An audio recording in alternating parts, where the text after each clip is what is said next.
Hello and welcome to the webinar Risk, Uncertainty and Global Health Crisis. I am João Nunes from the Department of Politics at the University of York. I will be chairing the seminar, which is a University of York Research Theme Champions event. The seminar is being recorded. If you want to comment or ask a question, please use the Q&A function in the Zoom.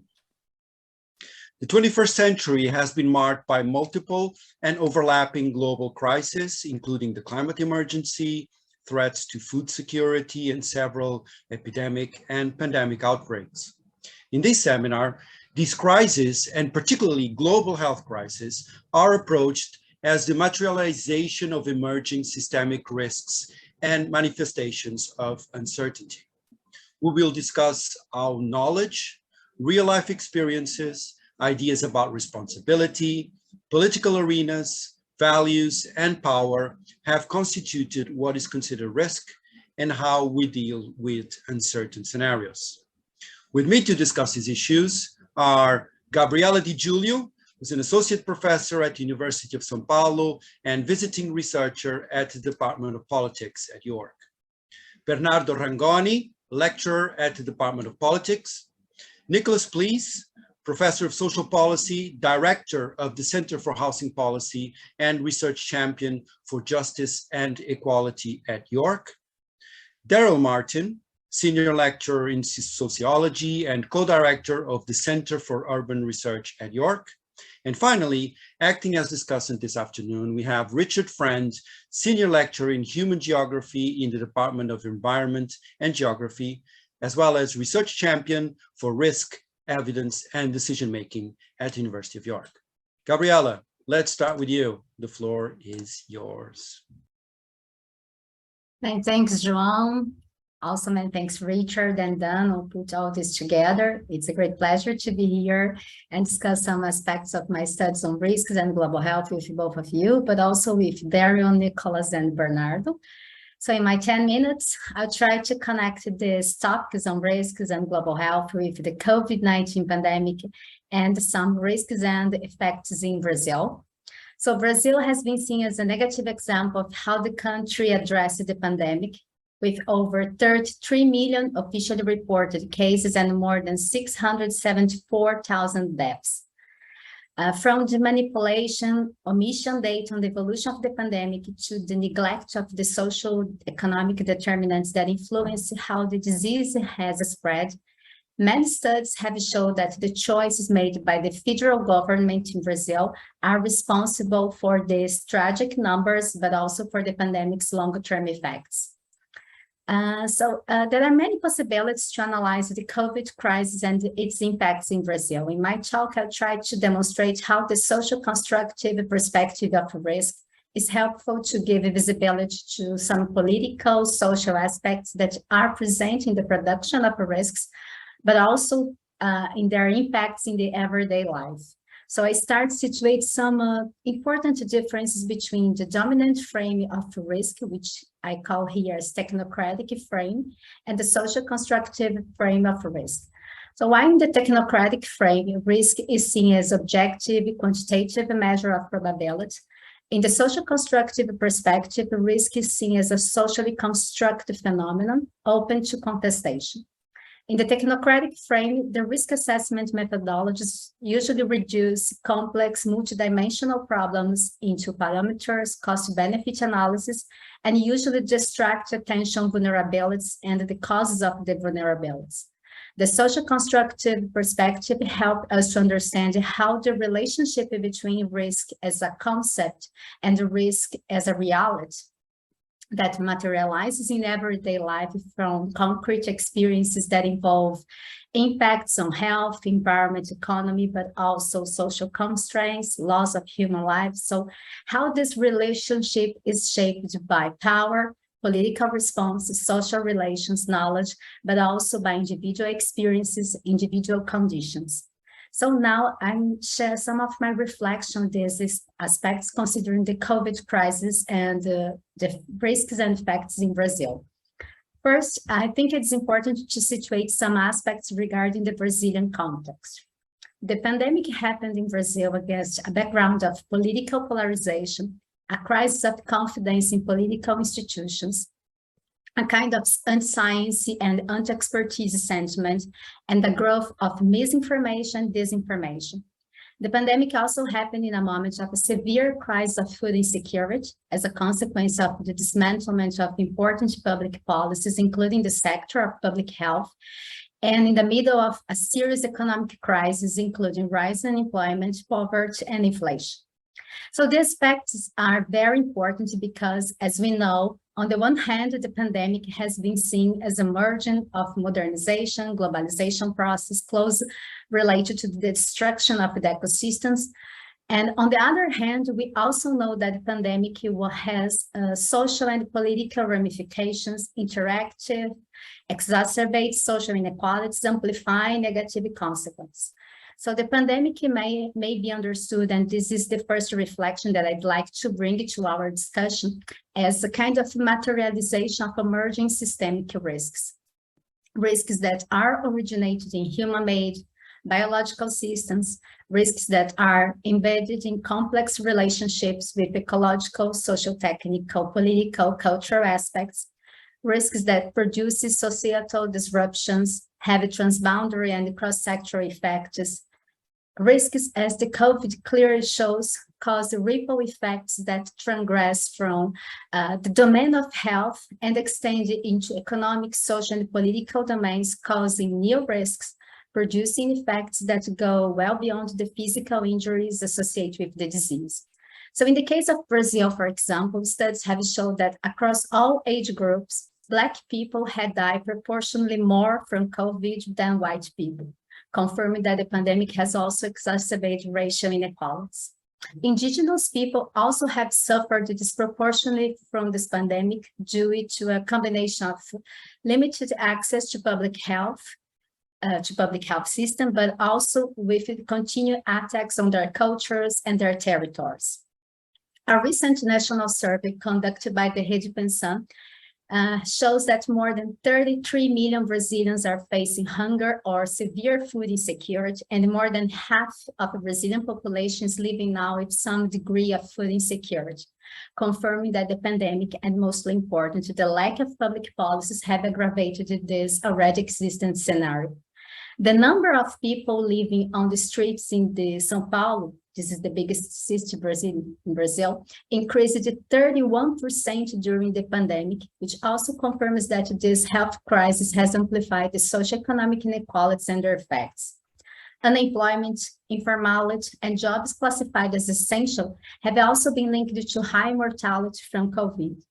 So these examples indicate how institutional actions and omissions combined with social and political aspects have profound repercussions in the materialization of risks and their impacts to the individual, but mostly for individuals and groups who have lived in conditions of vulnerability.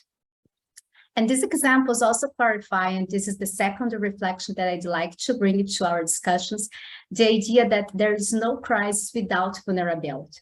So the inability to respond to some situation, the inefficiency of defense, the lack of resources, the inability to adapt to some events, the socioeconomic determinants, all these perspectives can be associated with the scope of vulnerability, and all they play, as the Brazilian case indicates, a very critical role to turn some risk event into a crisis.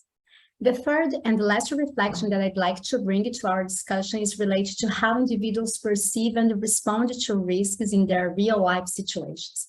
And again, here, there are many aspects that influence how individuals process what their senses observe in terms of physical signs, the information that they receive, and how their judgments are formed about risks, including, for example, individuals' familiarity, potential of control, beliefs, confidence, the political arena, but also communication aspects.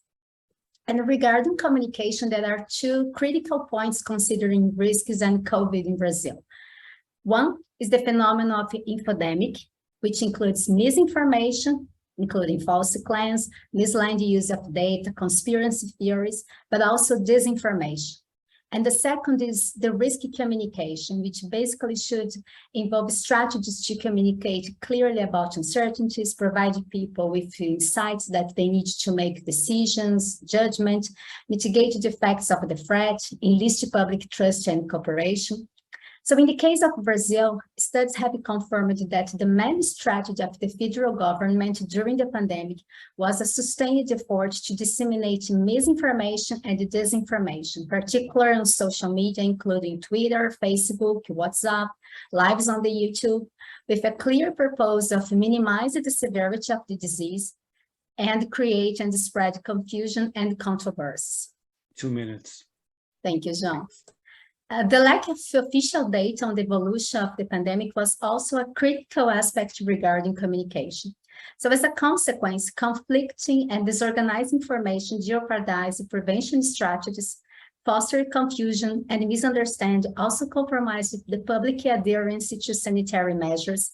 Many people, for example, refused to wear masks, and the use of non-effective medicines, including hydroxychloroquine, ivermectin, unbelievable increased.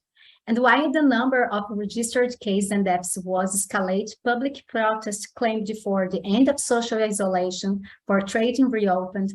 There was a kind of Bolsonaro effect on rising coronavirus in Brazil, and studies suggested that the COVID caused more damage in municipalities more favorable to the president, to the federal government. So these examples indicate how institutional actions and omissions combined with communication aspects also influence how individuals perceive and respond to risks. In terms of communication, of course, there are, as I said before, many critical aspects in this process, but more than scientific evidences and probabilities, which of course have an important role when we're dealing with unknown disease, transparent information sharing by government is a paramount element during risk situations. It has an important role on how people perceive the risks involved in a pandemic, can increase community resilience, but also generates trust and cooperation, which are extremely important in this situation. So I hope, João, Richard, with these 3 points that I brought here and examples of the COVID crisis in Brazil are helpful to elucidate my main argument here that the social constructive perspective of risk has a great potential to give visibility to political social aspects, not only in the production of risks, but also in their materialization, mainly their impacts in the everyday life. So thank you so much. Thank you, Gabriela. Thanks very much. Bernardo, your turn. Take it away. Thanks a lot. Let me share my screen here. Okay, so thanks a lot for the invitation and for this opportunity. I hope you can see my slides and you can hear me all right. In my 10 minutes, I'm going to talk about pharmaceutical regulation in the European Union context, although I hope that we can learn something more broadly applicable. And I'm going to do that through the lenses of experimentalist governance. So let me start by saying what experimentalist governance is. Well, it's a novel theoretical framework which has gained quite a lot of attention over the last 15 years or so. It is presented as an alternative to conventional hierarchical governance. It is broadly defined as a recursive process of policymaking and revision based on the review of local implementation experiences. So as it will emerge throughout this short presentation, you can think of experimentalist governance as a machine for learning from implementation experiences. And the literature is quite clear that the key scope condition for the spread of experimentalist governance is uncertainty. For example, associated with rapid technological changes and rapid market developments. Now, let me make a side note here, given that Gabriela has talked quite a lot about risk, and also the title of this webinar contains both risk and uncertainty. So here, what I want to stress is that uncertainty is not the same thing as risk. We have to go back a century, and a century ago, Frank Knight told us that we are, as Gabriela mentioned at the very beginning of her talk, we are in presence of risk when we can calculate the probabilities based on which alternative states of the world will materialize. Okay, and this is why risk is very much then connected to insurance. But when we are in conditions of uncertainty, we cannot make such estimations. We cannot calculate those things. Now, let me go a bit more in depth. If we want to study hierarchical governance and experimentalist governance, of course, we need to be able to distinguish them empirically. So here are a set of indicators that help us in that respect. Hierarchical governance starts with rules or policies that are developed and imposed directly by higher level actors. In the European Union context, that would be, for example, the European Commission. So there is a top-down dynamic here. This is followed by compliance monitoring. So these higher level actors are really interested in enforcing compliance with the rules and policies they have decided earlier on. And finally, another distinctive element is that rules or policies are supposed to be stable or fixed over time. If we are in a situation of experimentalist governance, that's quite different. Rules or policies are either directly proposed or at least developed with a lot of contribution, much input by lower level actors. Again, in the EU context, that would be national regulatory authorities and or regulated companies. Then this is followed by the review of the performance of the local implementation experiences. So we are not so much interested in controlling compliance, but we are interested in checking how different implementation experiences are doing on the ground, how performing they are. And finally, this is supposed to regularly lead to revisions of the rules and policies initially established. So you can see that there is a cycle, an iteration that is leading to learning. Now, I have applied this framework to the EU pharmaceutical regulation from 1995, which is the year when the European Medicines Authority was established, until the current date. I've looked at this in general and also with a specific focus on the BioNTech Pfizer COVID-19 vaccine, which is the most used vaccine in Europe. Here are my findings. Let me guide you through this terribly excessively loaded table. So the first important point to notice is that since 1995, the European Commission has almost never deviated from the scientific opinions of the European Medicines Authority. And the important thing for us to notice here is that these scientific recommendations have been developed with a lot of input from national regulatory authorities and stakeholders. So this means, in other words, that companies, of course, need to have a marketing authorization in order to sell their products in member states. And the Commission has not acted hierarchically. Instead, it has relied on input from lower level actors to take these decisions. The same applies to the BioNTech Pfizer COVID-19 vaccine, which, as we know, was authorized in 2020. Secondly, during 2012-2018, the European Medicines Authority has assessed almost 15 million relations on 8 million individual cases of suspected adverse reactions, reviewing 26,000 potential signals. In the specific example of the BioNTech Pfizer vaccine, we are talking about 600,000 cases. So again, you can see very clearly that as distinctive of experimentalist governance, here the focus is not really on compliance enforcement, but on monitoring the implementation of the initial decisions, on the initial marketing authorization decisions. And this has led to a number of recommendations for revision of the initial marketing authorization decisions, which have regularly been followed by the European Commission. They have mostly concerned an update of product information. So this is even more extreme in the case of the BioNTech Pfizer vaccine, which has seen its initial marketing authorization decision been revised no less than 8 times in only 14 months. And as I said, as seen in the broader, let's say, sectoral pattern, these revisions generally concern product information. So, for example, we get updates that a certain medicine, including this COVID-19 vaccine, should not be used by pregnant women. And we learn that only after the medicine has been authorized. So, of course, this general pattern of experimentalist governance then, of course, leads naturally to the question of why. Why have we seen so much experimentalism in the sector?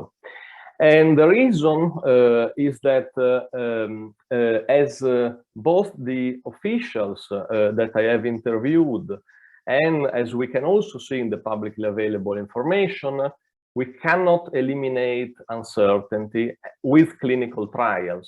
So the actors involved into these processes are very open and recognize that clinical trials, no matter how well you do them, they cannot fully anticipate all the possible side effects that may emerge once a medicine is authorized. Because, of course, the medicine, once authorized, gets being used by a larger set of population, and they may be taking other medicines, they may have other underlying pathologies that may not have been assessed at the clinical trial stage. So this is why thanks. So this is why it's very important to keep this post-authorization phase with monitoring and revision. And this is my final slide. So what can we learn from this specific case study? Well, let me clarify first of all that I'm not arguing or implying that experimentalist governance is ubiquitous. I'm not arguing that we can see it everywhere in every sector or in every issue area.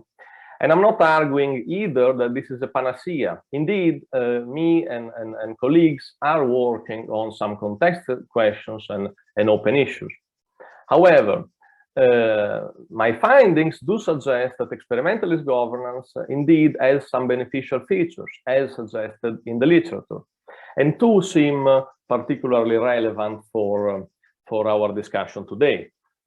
The first one, this seems to be a governance model that fosters coordinated learning from local experimentation.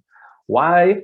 Because, as I try to explain, it really sets up and organizes regular reviews of local implementation experiences. Secondly, and relatedly, because experimentalist governance really embraces explicitly provisionality, problems that can be identified in one phase can be corrected in the next one. And this is really where we see this iterative revisions from one, let's say, policy cycle to the next. And as I mentioned earlier, my empirical findings show that in the case of the Pfizer BioNTech vaccine, these revisions have been 8 in just a little more than 1 year. Okay, I'm going to stop here, but I hope that was enough, and I hope I look forward to your comments and questions. Thanks a lot. Thanks very much, Bernardo. A reminder to our audience to send us your questions via the Q&A function on Zoom. The box is already active and there's already questions there, so keep them coming.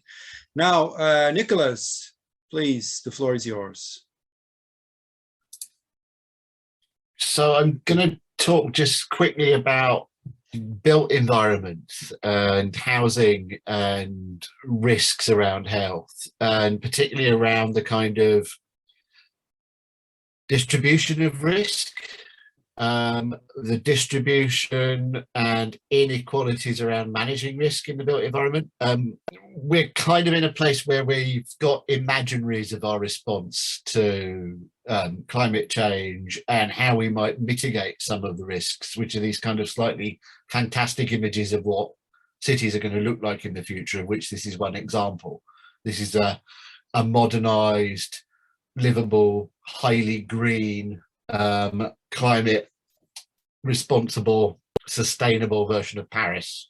Not terribly recognizable, but there's this kind of idea of how we're going to manage, and that there is a kind of manageable scenario in terms of responding to the various kind of climatic and associated geographic risks to health and well-being that are on the horizon. When we actually start looking at what some of these risks are, they reflect socioeconomic inequality locally, regionally, nationally, and particularly globally.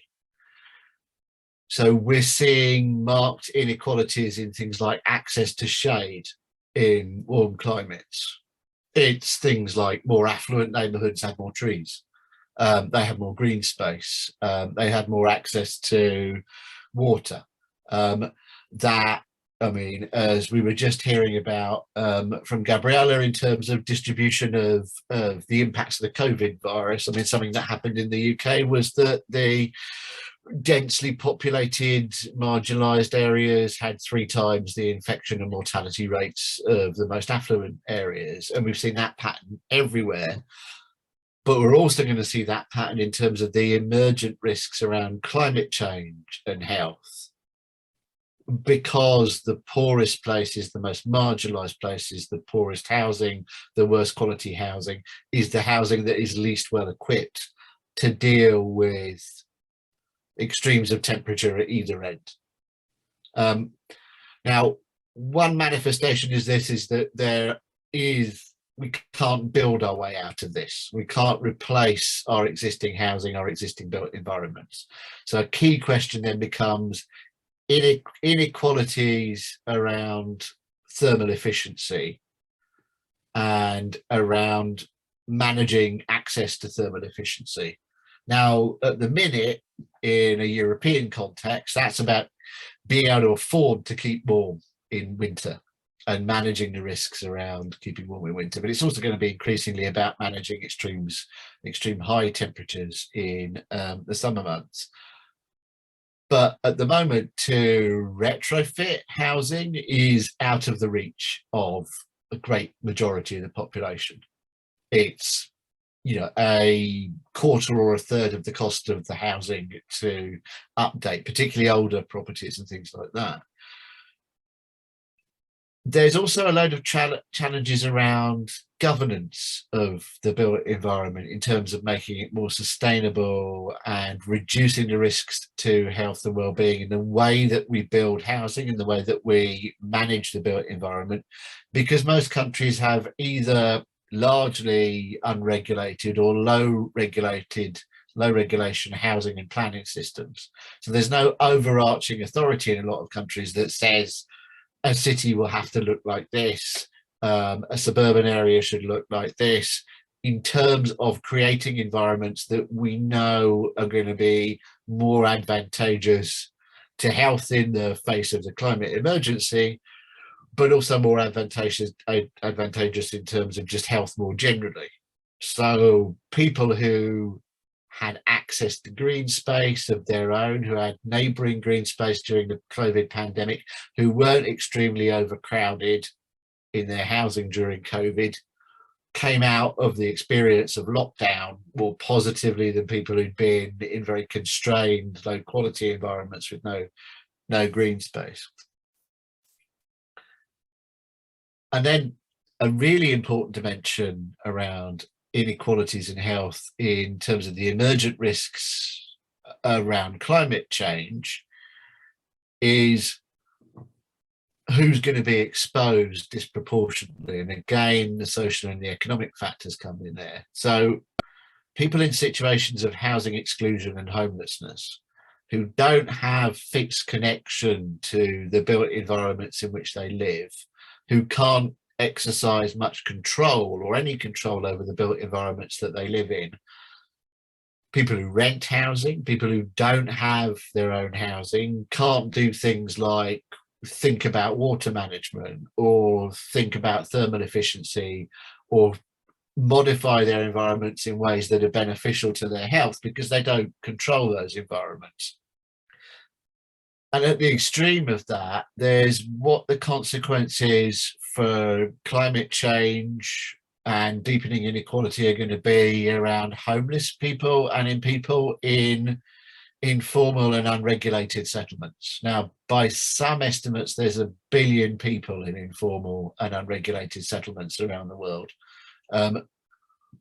No control over, variable access over utilities.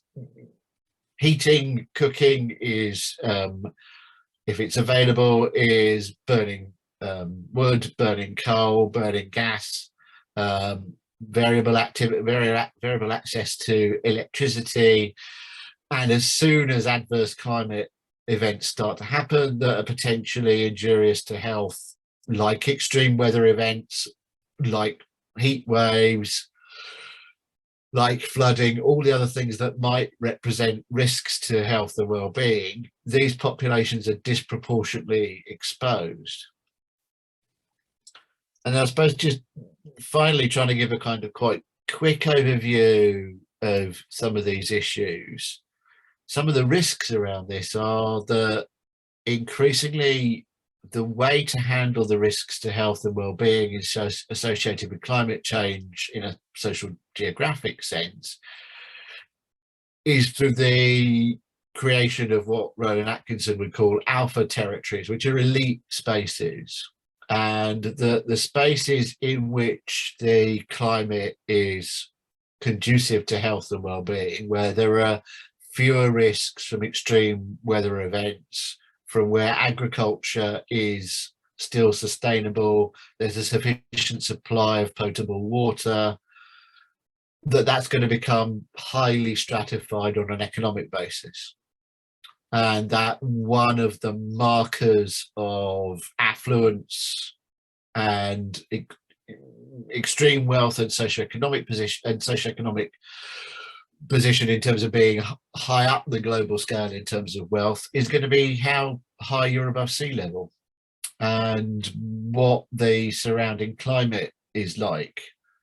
And so all these kinds of risks become avoidable by smaller and smaller populations as climate change starts to impact. And so it's people who are affluent who are not at as much risk in terms of managing extremes of heat, who aren't at risk from waterborne diseases when flooding events happen, who are less at risk around things like disruption to food chains, disruption to fuel supply, disruption to water supply, and all the rest of it. And at the kind of extreme, you start to get these escape fantasies of moving out onto the sea and living in seasteading environments, or kind of even Elon Musk flying off to Mars to establish a different way of living, and kind of almost this idea of exiting the planet as a way of coping. So that's a quick, I hope quick and reasonably comprehensive overview, I think, of some of the emergent issues and challenges that there are around the kind of inequalities and social geography of risk as climate change and other factors come into affect health and well-being. Thanks. Thank you, Nicholas. Thanks for keeping the time. A reminder to keep those questions coming. I see that there are from the audience names list, there's quite a few Portuguese speaking members of the audience. If you'd rather type your questions in Portuguese, you can do so, and I'll do my best to translate. In the meantime, Daryl, your turn. Go ahead. Thank you very much. I'm going to share my screen too. Bear with me a second. Something completely different. It is on the built environment again. So, and thank you very much for the invitation to talk about our research on hospital architecture and attempts to mitigate risks to patient safety and how that's impacting on the design of clinical space. So this is a co-authored paper I'm presenting on behalf of colleagues at the Sociology Department at York, but also the Architecture School at Manchester. And in the paper, we'd like to explore antimicrobial resistance as an example of global health crisis and how efforts to minimize the risks it poses to patients are shaping contemporary hospital design. And in particular, we're going to look at one particular building, the Emergency and Infectious Diseases Unit, which is part of the Skåne University Hospital in Malmö in southern Sweden. Designed by C.F. Möller, a Danish practice, and opened just over 10 years ago, it's a landmark building for the city. But it's also more interesting as a building in which design becomes an articulation of infection control, and in which architects are trying to reshape space within the context of antimicrobial resistance. So I'll be using architectural plans, interviews with its architect, and reflections of the staff there to trace how its ward design reflects changing clinical practice in terms of disease management, risk minimization, and patient safety. So this presentation sits within a much wider multidisciplinary project on hospital design, which was funded by the AHRC in the UK. The project was called Pathways, Practices and Architectures Containing Antimicrobial Resistance in the Cystic Fibrosis Clinic, or PARC for short. The project ran between 2018 and 2020, ending just before COVID. So I'm not going to talk too much about COVID, but maybe we can pick it up in questions.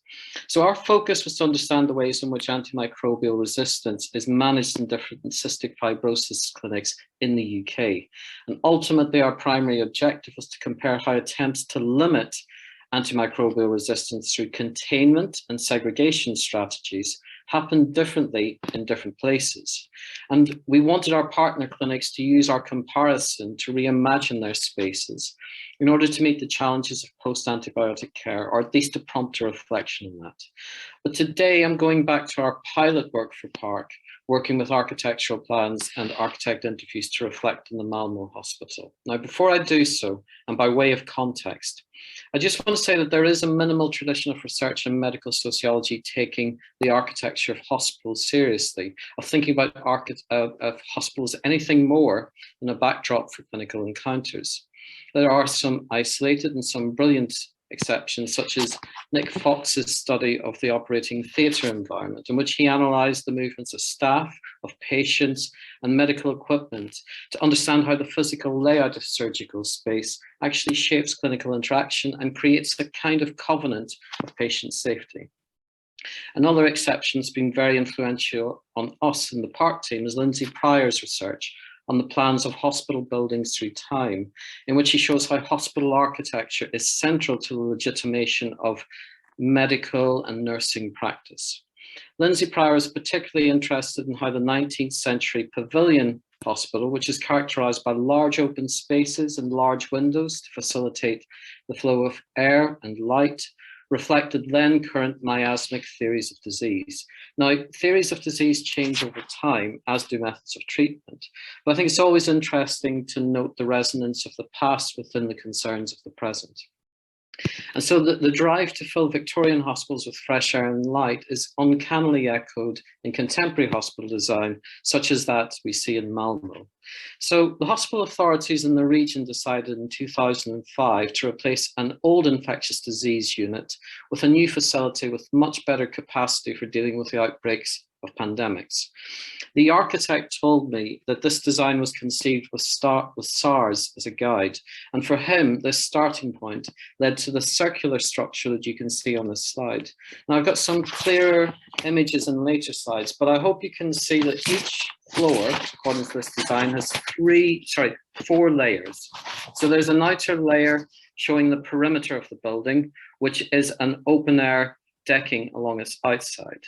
Now that encloses the second layer, which is primarily a layer of patient bedrooms. Then we have a third layer of open space, which is a kind of buffer zone, which leads us into the final layer, which is an internal staffing core. I'll say a little bit more about what the hospital is like at a floor level. At street level, there are separate entrances to examination rooms where ambulances can drive right up to the door to patients, deliver patients. And then serviced by distinct lifts, there are then 3 floors with dedicated infectious disease wards. And these are arranged according to this plan that you see in the slide with 17 bedroom areas on each floor. I will bring in a later slide which gives a more detailed view of individual bedrooms to explain in a little bit more depth the movement of people on the ward itself. Now, everything in the design of this building articulates a strategy for patient safety based on a balance of medical and architectural expertise. A research article by Torsten Hondal and Peter Landbeck, who are both clinical staff in the unit in Malmo, stressed the importance of evidence-based design, especially with respect to daylight and the flow of air within the building. So let's talk about daylight first. Patient accommodation is located along the outer deck of the building. So full-length maximum windows in their rooms and full-length glazing along the perimeter of the building allow maximum access to daylight for patients. Roger Ulrich, who was the key authority in the use of natural lighting in hospital spaces for about 4 decades, was consulted on the design. When he spoke to me, the architect told me that daylight in the building was like evidence-based medicine working hand in hand, to use this phrase, with a more fundamental architectural obligation to improve the architectural atmosphere of the setting, to ease the comfort of the patient, and all the while protect the clinical space of the hospital. Now, there are risks to maintaining such an open outlook, especially in terms of exposure to wind, to rain, and to snow. But rather than using a conventionally enclosed glass corridor, the architects used individual glass panels placed at angles to the balconies and also to themselves to allow external airflow. You might be able to see that in the image here. And for the architect, this creative use of glass allowed transparency, it allowed fresh air, but it also allowed protection to the bedroom spaces. So I want to say just a few words about airflows and the choreography of patients, staff, objects, and waste around the bedrooms and the wards.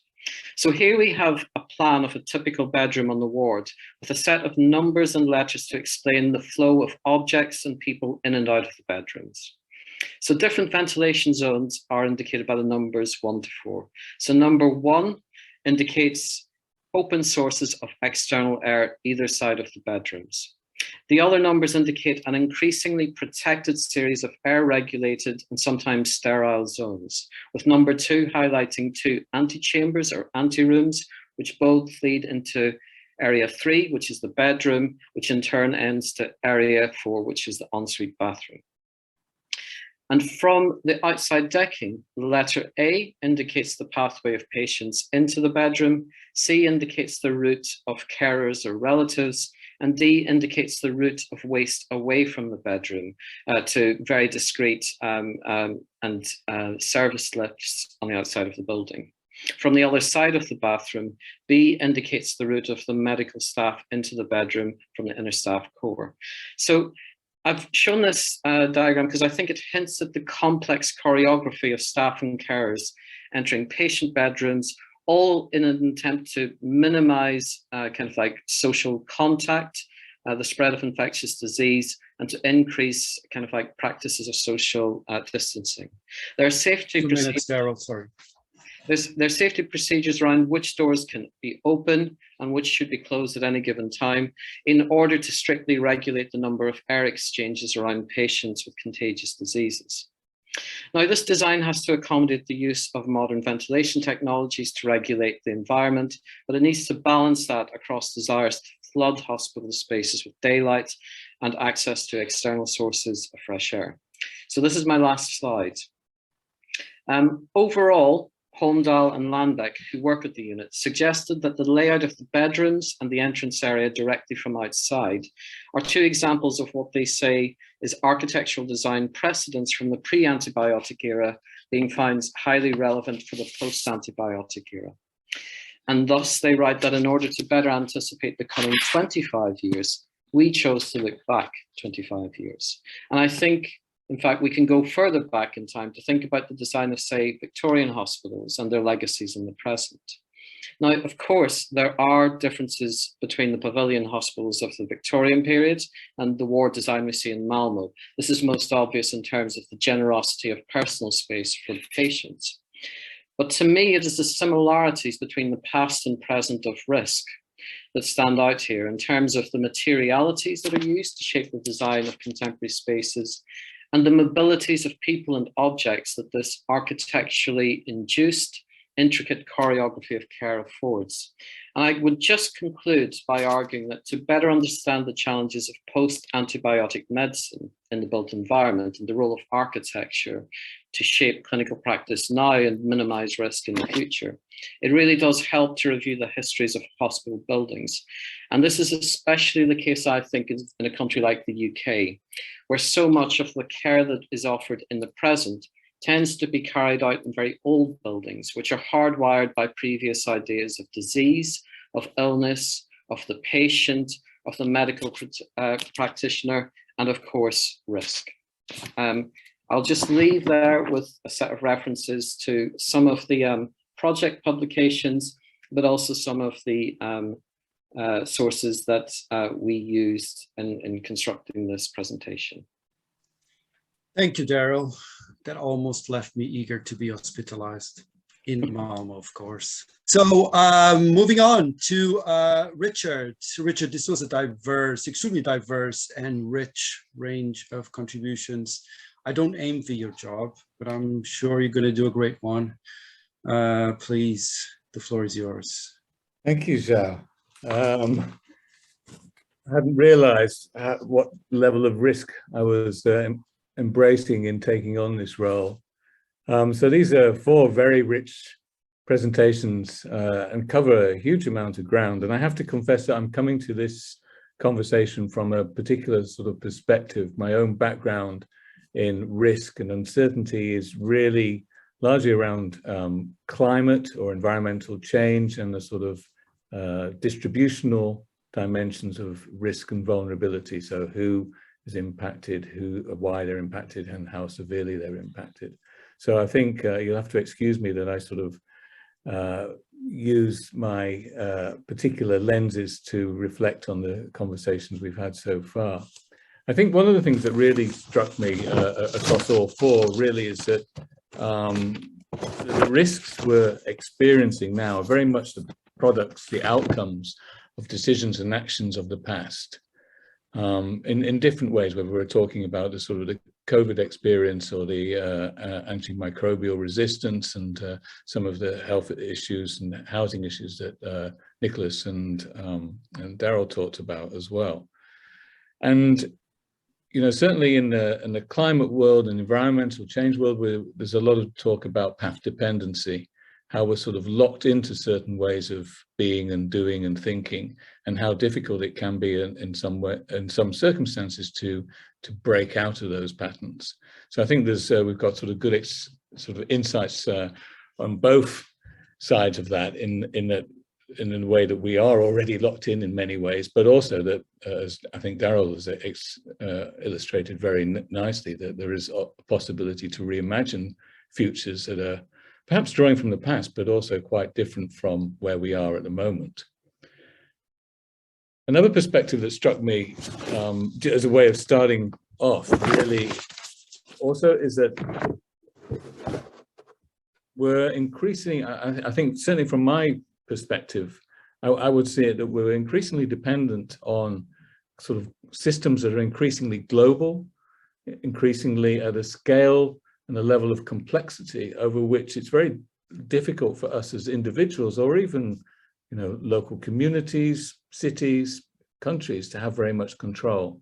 And that what happens at one part of these complex systems when they fail have reverberations, cascading effects in unexpected ways across people and across places and at scales that perhaps have not been witnessed, experienced, or dealt with previously. I think this is an important way of thinking about current risks and thinking about how much we can learn from history of risk and how much we have to rethink and reimagine as we go into the future. Because we are in a different world, and the very nature of the risks and the kind of risks that the risks create also changes. I think, again, from that perspective, we've seen how systems can fail in unexpected ways, and a fairly small component of these complex systems failing. In the UK, we've had this experience with CO2, lack of CO2, and what it meant for food production, retail, and storage. So you can have a sort of a small element of these sort of globalized systems failing that can then have cascading consequences. I think Gabriela's framing around the sort of social production of risk and the materialization of risk, I think, is extremely important as we've witnessed, particularly, well, not particularly, as we've witnessed very clearly through COVID, that where we are, we have created worlds in which there are vulnerabilities, there's levels of precarity, there's levels of risk. And we see that when there are failures, what is, I was going to say interesting, that would be inappropriate really. What is quite staggering, I guess, is that we tend to have a sense that we know the kinds of people who are most likely to be impacted and to be impacted most severely. So people who are already vulnerable, originally marginalized, and often factors of ethnicity, gender, etc., will shape those vulnerabilities. But we're also seeing new risks, new impacts emerging that create new levels of vulnerability. So some of the people, some of the businesses, some of the communities that have been impacted by COVID, one wouldn't have anticipated as being at risk prior to COVID. And you know, the experience from famine, the classic studies by Sen of famine in Bengal, etc., looking at, you know, it's not always the poorest of the poor who are impacted, but it's other people who are impacted as well. So, you know, the barbers, the restaurateurs whose businesses were closed. So I think it's important to look at both dimensions of vulnerability and how these elements of risk are created by the systems that prior to events and responses to particular events. I find this discussion of experimentalism, experimental governance, really fascinating. And again, it resonates, I've not come across it in this way, but it resonates very much with the way in which the literature talks about the climate literature and the sort of socio-ecological systems literature talks about dealing with uncertainty, dealing with addressing resilience. And there are similar arguments about the need for multi-scalar governance, reflexive, learning-oriented organizations and institutions. And of course, in most political situations, such experimentalism is very antithetical to the sort of the political imperatives and agendas of governments around the world, particularly in my experience working in the global south, and I'm sure colleagues from other countries have had a similar experience. But I think also, while we sort of advocate for experimentalism, it struck me as whether Boris Johnson would claim that his approach, the government's persistent U-turns, was in fact an experimentalist approach, and that they were the great sort of proponents of a more appropriate way of intervening in a very complex and uncertain world. So I think the experimentalism, I think, you know, it is very attractive in some ways, but it also raises some questions about accountability and transparency. And the kinds of, again, other speakers have talked about sort of the imaginaries, how we can reframe ineffectual or unjust responses as part of an experimentalism. And that also sort of reminded me of something Daryl touched on as well. When we're looking back at the past and thinking how we can learn from the past to deal with future risks and future uncertainties. And I think there's a risk associated with that many, well, I can give you a little anecdote of a flood about 20 years ago in a city in southern Thailand that was unexpected, never seen before, and it came up to the first floor of people's houses. And then when there was and people were, you know, there's a lot of fatalities, a lot of loss of property as a result.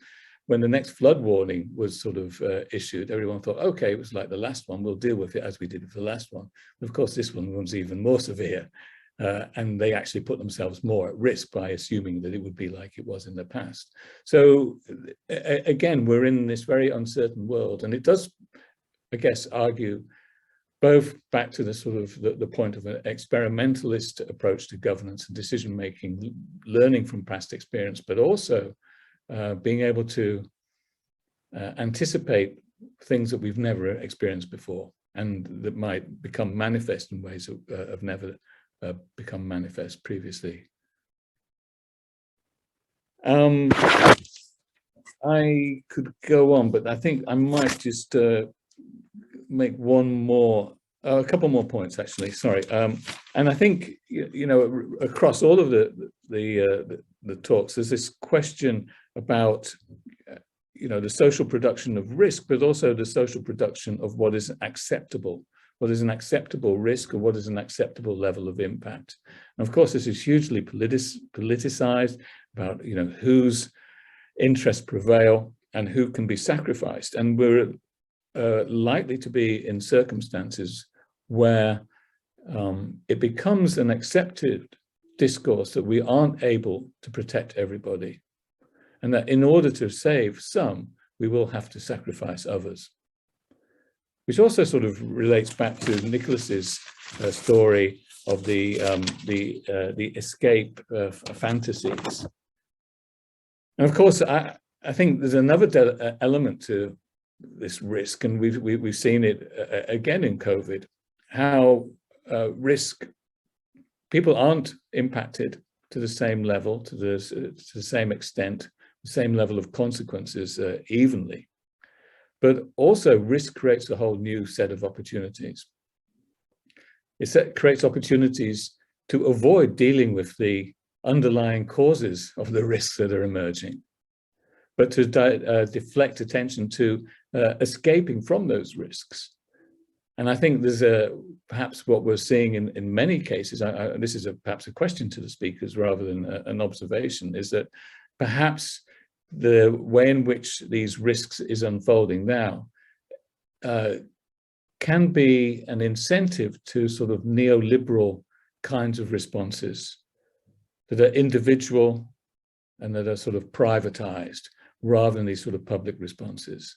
So I've, again, in my own work, failures of public water systems where you've got hugely polluted natural water sources lead to a growth industry in individual household water filters, which of course are the exclusive domain of wealthier people.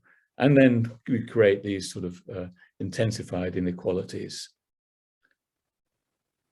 So that's my sort of feeble attempt to try and sort of pull out some provocative thoughts that certainly resonate with my own experience, and I hope they're useful for the subsequent conversation. So thank you. Thanks, Richard. It was great. We already have some questions from the audience, but can I ask speakers to engage or to briefly respond to Richard's questions? We'll still have half an hour, so we'll have plenty of time to address the questions from the audience. Thank you, audience, for your patience. I also have questions of my own. So, Gabriela, do you want to respond to Richard? Thanks so much, Richard, for putting all together and provoke us with some ideas. I guess that I would like to try to give some insights about two provocations that you brought. First, if the risk creates new opportunities. I would say that, for example, if you're thinking about the COVID-19 pandemic, even climate change, and how societies now are trying to understand the connections, the links between how we explore the nature and how this creates issues, problems, risk, effects that we have to deal with it, and what kind of possibilities, opportunities that we have to transform the way that we live.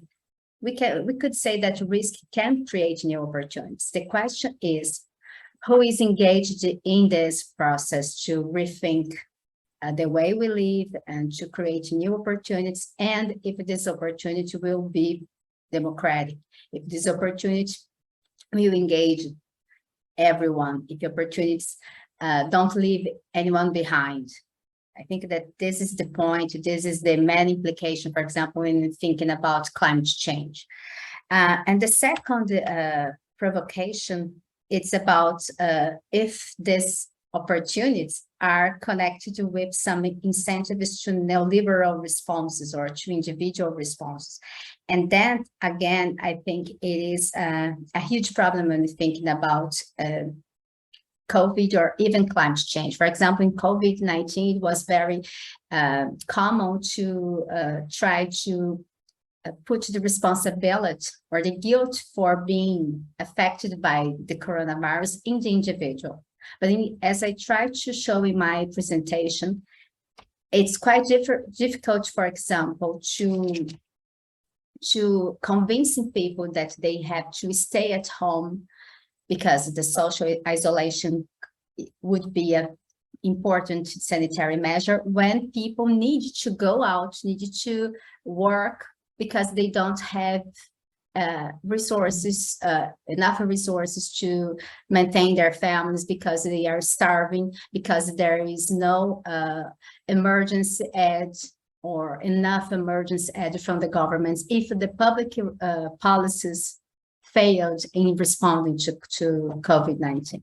So I think that this is quite common in risk situations, that we give the responsibility, we pass this responsibility for the individual, and the individual is responsible for being affected by coronavirus, or for living in precarious conditions, or for not change their behavior because we are dealing with climate change. So we have to be very careful about this discourse.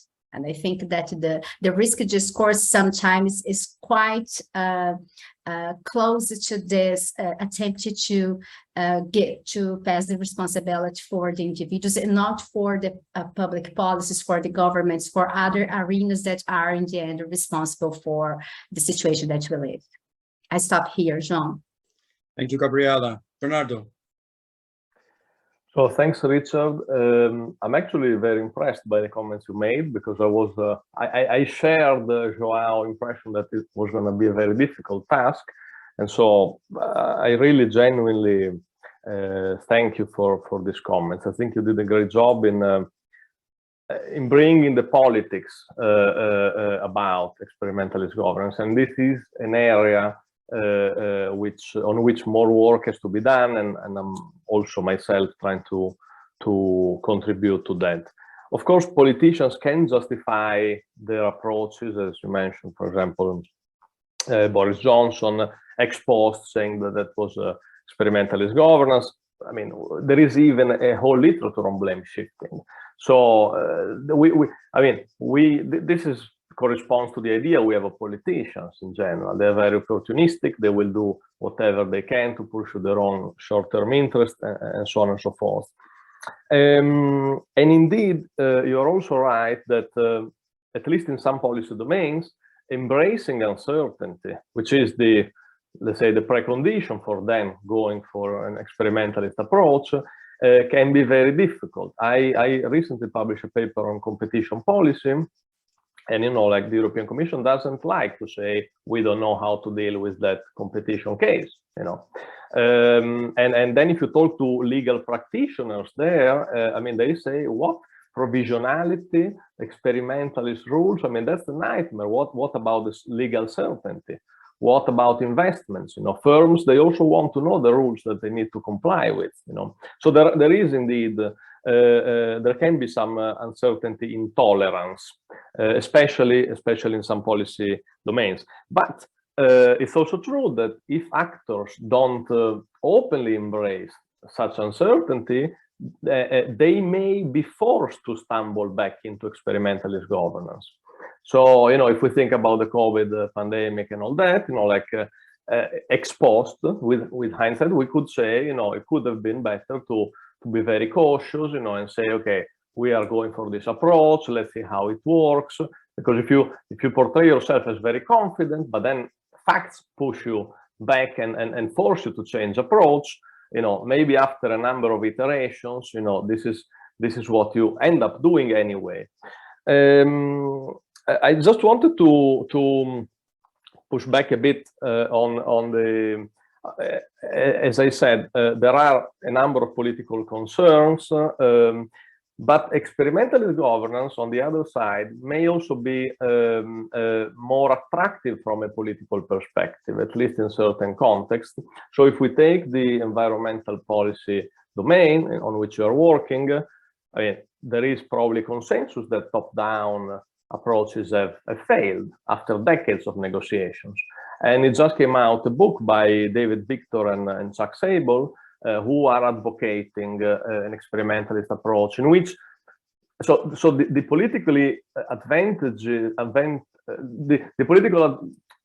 the virtue from a political perspective of this approach is that you leave more discretion to local actors to try out the approaches they may want. Of course, it's not only decentralization. Then you may want, you need to have that monitoring, reviews of implementation experiences, debate, and learning from them.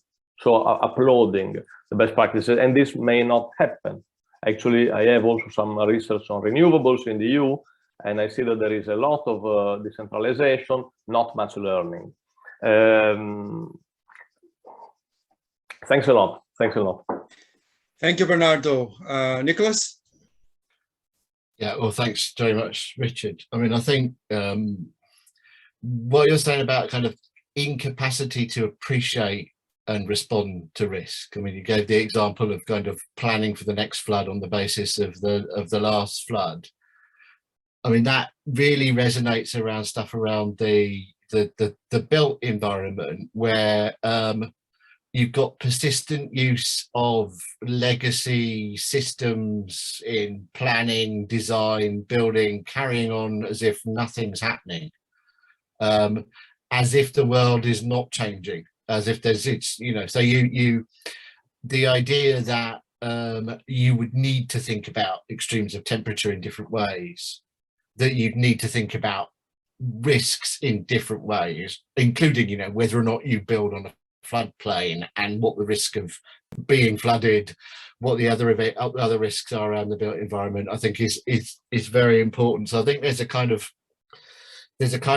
I mean, you know, what you said about neoliberalism, there's this kind of momentum, and particularly perhaps in the built environment, because there's so much private for-profit interest and such individualization of housing solutions, that it's very hard to kind of implement a vision in a policy sense, because there's no control over those environments in the way that you can control, for example, what your transport infrastructure looks like.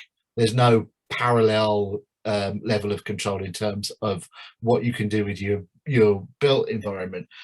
So yeah, I mean, that's the thing that strikes me, that we're kind of locked into legacy systems that can't respond. I suppose from the built environment point of view, and improving the built environment in terms of public health and well-being,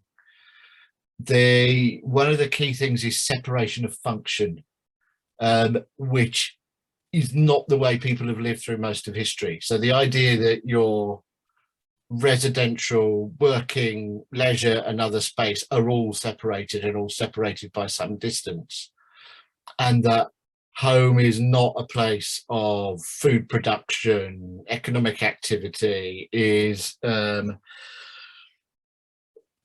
the kind of hub of your existence, which necessitates you being much more networked, because everything you need to live is dispersed around you rather than concentrated in one place, because your energy generation, your water supply, your food systems are all scattered and are all highly interdependent, and, as we've seen on multiple occasions, highly fragile.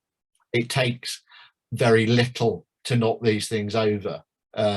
And you know, one of the lessons of COVID, one of the lessons of the Ukrainian war, is that we're extremely vulnerable because we're so highly networked, and because of the way those networks exist. So I mean, there's a kind of, how do we reassert positive elements of localism within this, in terms of being able to live in less networked ways where that's beneficial, so that we're not constantly straining infrastructure in ways that we do now. Because I mean, if I was medieval, I could do an awful lot more of my life in my house than I can as a 21st century person. Do you see what I mean? It's not, you know, I can't, it's just residential. I can't generate anything while I'm here unless I do a lot of expensive modifications. So I think it's something about understanding and responding to risk. But that basic thing of legacy systems that are unable to adapt and behave as if nothing's happening, I think is very important. Thank you, Nicholas. Daryl? Okay, can I just say bravo, Richard, for bringing together all those different strands within our very disparate conversations, and I think as Gabriela saying, kind of like picking out the politics there.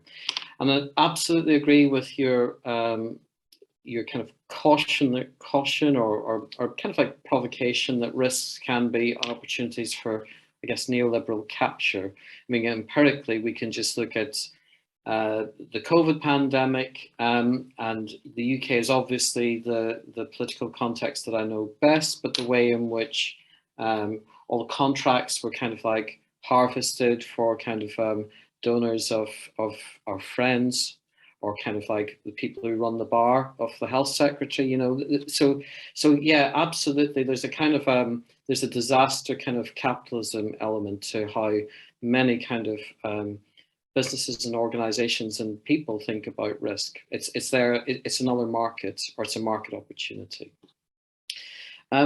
I thought you raised something really interesting with respect to that idea of the need to kind of like be careful about the accountability that can be lost in terms of experimental kind of governance. I mean, not so much experimental governance of the type that Bernardo was speaking about, but I often see that word, and it's like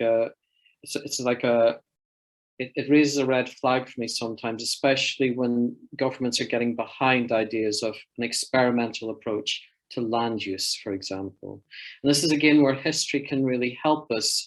So we have these enterprise zones again in the UK, whereby there are ways of bypassing regulation and democratic oversight and accountability, where kind of businesses can develop without the kind of the need to satisfy wider planning kind of like cultures. So I'm thinking in historical terms in the UK, so the development of big warehouses, distribution hubs, retail centres was all done on an experimental basis around land use and kind of what level of taxation would be kind of levied on developers. And it's really interesting because that was a conservative government in the 1980s kind of raiding the back files of some left-leaning publications, finding these really interesting countercultural arguments in the 1960s saying, why don't we relax planning regulations and let people build what they want? They'll build better than the planners can kind of advocate for. But of course, it takes a perverse turn, doesn't it? And I suppose that's really why I'm always interested in thinking about history, not to say that we necessarily can just lift approaches and apply them in a contemporary situation, but it's a more kind of a learning from historical precedent, and to keep us kind of keep a kind of cautionary awareness for what has happened in the current and for the future. But yeah, thank you very much for bringing some of those very disparate themes together, Richard. Thank you, Daryl. I now invite our speakers to engage with the questions from the audience. We have a few. Let me bring them up. So first question, I think it's directed at Gabriela. The question is, with respect to Brazil, was Gabriela talking about racism and disparity compared against other countries, or is she actually talking about colorism within Brazil and how that impacted COVID-19 response and health overall? So a question for Gabriela there. Another question I think could be directed to all speakers. How can civil society resist denialist and populist government? How can actors mobilize and struggle against the sponsored infodemic misinformation strategy? And how scientists can collaborate to a plural, balanced debate, evaluating implications, alternatives, and comparison criteria. So if I could ask our speakers to reflect about the role of civil society and scientists in the kind of things they were discussing. Then we have a question about mental health. I'm going to read it. I think in all the presentations that occurred, no one has talked about mental health at the intersection of their work on any level, which to me, I feel like mental health is a massive consideration when discussing global health crisis. Why is mental health not a part of this conversation or a consideration? So again, an invitation to our speakers to engage with the topic of mental health and how it relates to their presentation. Fourth question, is anyone on the panel actually from the marginalized or impacted groups that are being discussed? If not, why weren't they included? If so, what impact do you hope this presentation will have on creating positive changes in global health crisis? So very interesting and provocative questions from our audience members. Thank you all for those who've contributed. Shall we start with you, Gabriela? Thank you, João. Thanks for the question. Yes, I'm talking about the racism and disparity within Brazil. Just remember that half of the Brazilian people, half of the Brazilian population is composed by Black and brown individuals, according, of course, to the last census that we have. And we're talking about 12 years ago, because we didn't have any update of census in 2020 because of the pandemic, the COVID pandemic in the last year, because we had some political problems, and now we are expecting the new census, but we are not sure about the quality of the information. But anyway, this is the numbers. But what I think that is the COVID-19 clearly demonstrated that this wasn't a democratic disease at all. People live in socioeconomic conditions, poor socioeconomic conditions, ethnic minorities, people who are dealing with racial problems, which are a big issue in Brazil, were and are continuing much more affected by not only by the infection of the disease, but the long-term effects of the pandemic, as I tried to demonstrate in my response. So I think that I covered the first question. And the second question, that's a big challenge, because we are talking about the role of the civil society to resist to a denialist and populist federal government, civil society mobilization, and the role of the scientists. I try, João, to answer perhaps the role of the scientists, because I'm much more comfortable to respond to this, because this is part of my studies. I'm also interested in the relationship between science and policy, and how the information that we produce as scientists, as research, could be used to subside public policies, to mobilize actions, to transform actions. And I think that during the pandemic, the scientific community had to learn how to improve the way we communicate our results, what we are doing in terms of science, in terms of research for a general public. Particularly in Brazil, because we have this anti-denialist and science movement that was supported by the federal government, we had to recreate, to transform, to rethink how we could communicate better with the society. So I think that from the scientist perspective, we have a huge role to better communicate our studies. But more than this, I would say that we have a bigger role to engage people in how we produce knowledge. For me, this is the biggest challenge. It's not only the communication itself, but how we engage people in how we are producing knowledge, how we are dealing with the uncertainties, the complexities that Richard has mentioned. Every time that we deal with risk situations, that are many complexities, many uncertainties, how we engage people in this process to deal with this. So I would say that if there is one important lesson from COVID-19, is that we could learn more how to do this, how to communicate better, but also how to engage the public people in the way that we are producing knowledge. I stop here, and then I can back to the next question, João.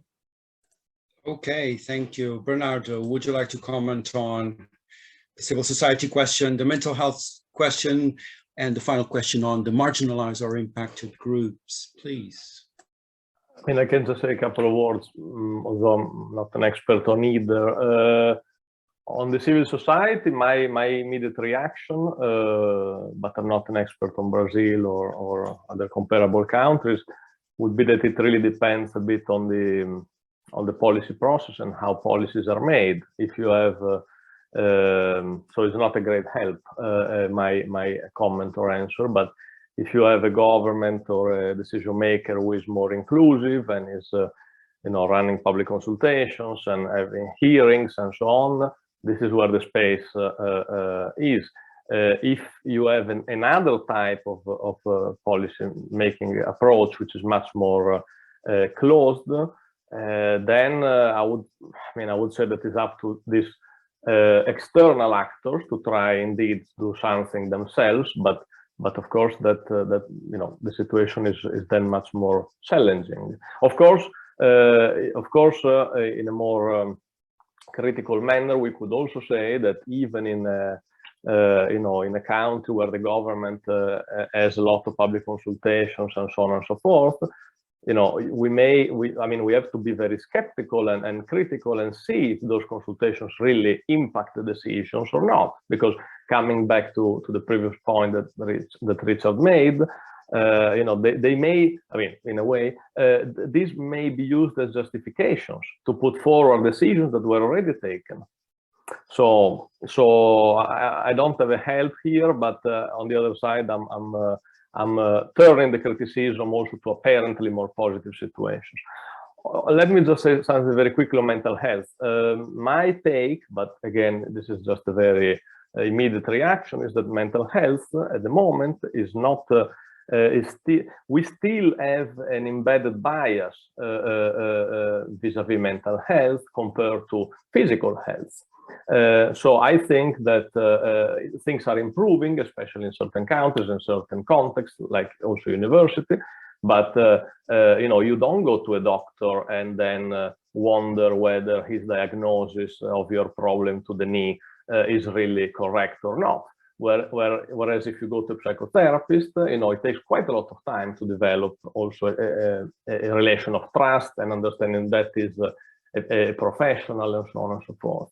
So I think this is simply reflected in the panel that we have created here. That's my take. Thanks, Bernardo. Nicholas. Yeah, well, just very quickly. I think on the first one, extremely difficult question to answer. How do you counter the irrational? It's a bit like kind of having an argument with somebody who's firmly convinced that social problems are caused by Satan. Where do you start having a conversation when you're not working within the same parameters in terms of understanding of data and processing of the world? I suppose the other thing about that is that the noise around populism can give us a distorted picture of what's actually happening, and that people are a lot saner for the most part than some of those narratives would suggest, that there aren't these same kind of, because there are these extremists, it doesn't therefore follow that the rest of the population is extremist and intolerant and all the rest of it. So that's one thing I would say there. Mental health, yeah, absolutely. And it's really that the built environment and mental health are very closely interrelated. The worse the quality of the place in which you live, the worse your mental health is likely to be. And we're starting to understand relationships between mental health and access to green space and the nature of green space in a way that we didn't before. And our connection with nature and our well-being in terms of our mental health is very important. So very important there. Yeah, it's always a problem on the last question around how to incorporate marginalized and excluded populations. It's something we've got better at, but something that we've not made enough progress with. And, you know, that's in the context of, certainly around the built environment, a lot of the mistakes that were made in the past were made precisely because they were top-down interventions. And that the people who had to live in the places that were being designed by elites weren't consulted. So I think there's a lot of work to do around that. There's a lot of positive stuff in some of the methodologies used around global development, around co-production, where I think we could learn a lot in the global north around different ways to think about community and how to engage with it. Thanks. Thanks, Nicholas. Finally, Daryl.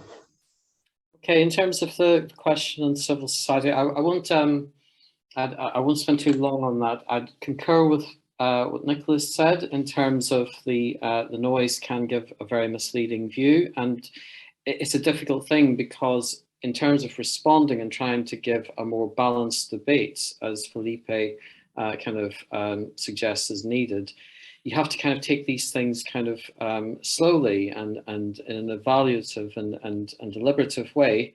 But we know that populism doesn't operate on that kind of system. It operates at a more breakneck, at an accelerated pace. And so do you match the accelerated pace in order to debate on those terms, or do you try and slow things down and get another quality of debate? I'd probably say the latter. Mental health is what I'm probably going to spend most time on. I just didn't have time in my 10 minutes to go into this, but it is part of the thinking around this project. So I presented probably in more almost like socio-technical detail than is actually the case. So yes, I talked about the different kinds of ways of ensuring that airflows and ventilations can be kind of engineered into the built environment for the protection of the patients and any other patients that they might kind of cross-infect. But I would say that when the architect spoke to me, actually, this question of mental health was really quite high on his agenda. So some of those decisions, design decisions that were taken about, having as completely open a view for patients from their bedrooms as possible, that was actually related to an understanding that people inhabiting these spaces in the context of a pandemic or a kind of like an epidemic of contagious disease, they're going to be there for a long time. They're going to be stuck there. So you have to kind of engineer the environment so that it's physically safe for them, but it also has some affordances in terms of not making sure they don't lose connection completely with the rest of the city. Very, very kind of large and generous bedrooms for a reason, which is kind of seeing the patient and in terms of social medicine as not just a patient, but as a person with connections to family, maybe kind of children, to parents, etc., etc. So those rooms are designed big enough that even though they're meant to be inhabited by one patient only, they can actually pull in a second bed if members of the family want to stay with them. So there is a kind of a broader understanding of the mental health considerations of what being locked down in a building like that would be like. So as comfortable as it is in a kind of a high-spec built environment, architectural sense, there is a kind of a sense, well, this building needs to connect with the rest of the city for reasons of well-being. And I guess I would just again concur with Nicholas that we're not there yet in terms of engaging with marginalized or impacted groups. But it is something that we try and address. I guess if you think about this, this was just a kind of like a short event trying to bring people together from different disciplines and give a perspective on a very general topic. Were this a different kind of presentation in which we were doing slightly more focused panels, then probably we would have a more diverse range of panelists in order to explore a very specific social issue in greater depth. but I guess that's my answer to that. Thank you, Daryl. Well, our time is up. So let me once again thank all our speakers for their very insightful and rich presentations and for their time. Also, very thankful to Richard Friend, who not only made a brilliant discussant, but he supported this seminar from day one. I would also like to thank Dan Norman, who's a research team administrator, who helped organize the seminar. And finally, a warm thanks to the audience for their engaging questions and their attention. Have a good weekend and goodbye. Thanks a lot.